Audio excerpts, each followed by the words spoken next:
తెలుగు సినిమాకు జాతీయ స్థాయిలో స్పందన వస్తుందని ఎఫ్డీసీ చైర్మన్ దిల్ రాజు అన్నారు. తెలుగు సినిమాను ప్రపంచ స్థాయికి తీసుకెళ్లాలని సీఎం రేవంత్ రెడ్డి చెప్పారని, సినీ పరిశ్రమను ప్రపంచవ్యాప్తంగా చేయడమే మా లక్ష్యమని అన్నారు. ఇండస్ట్రీ గ్రోత్ పైనే చర్చ జరిగిందన్నారు. టికెట్ రేటుపై, బెనిఫిట్ షోలపై ఇప్పుడు చర్చ జరగలేదని తెలిపారు. ఇంకా మా చర్చలు అంతవరకు రాలేదన్నారు. కేవలం ఇండస్ట్రీ ప్రపంచ స్థాయిలో ఎదగడానికి ఎలాంటి చర్యలు తీసుకోవాలో చర్చ జరిగిందని దిల్ రాజు అన్నారు. కమాండ్ కంట్రోల్ రూమ్ లో దిల్ రాజు మాట్లాడుతూ ఎఫ్డీసీ చైర్మన్ గా ఎన్నుకున్నాక సీఎం ని కలవడానికి ఈ రోజు అవకాశం ఇచ్చారు.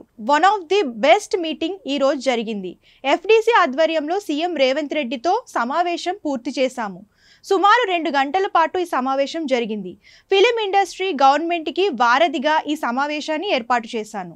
ఇండియా లెవెల్లో తెలుగు సినిమాకి రెస్పెక్ట్ అందుతుందని, ప్రపంచ స్థాయిలో పనిచేయాలని సీఎం విజన్ ఉందని దిల్ రాజు తెలిపారు. ఇండస్ట్రీ గవర్నమెంట్ కలిసి పనిచేయబోతున్నాయన్నారు. కేవలం హైదరాబాద్ లో తెలుగు సినిమాలతో పాటు ఇతర భాషల సినిమాలు చేస్తున్నారన్నారు. ప్రపంచ స్థాయిలో ఫిలిం షూటింగ్ చేయడానికి కావాల్సిన ఏర్పాట్లు ప్రభుత్వం తరపున చేస్తామని సీఎం చెప్పారన్నారు.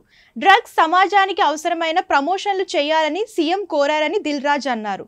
అందుకు ఇండస్ట్రీ మొత్తం ఆమోదం తెలిపారని, సినీ పెద్దలందరూ సీఎం రేవంత్ రెడ్డికి కృతజ్ఞతలు తెలిపామన్నారు.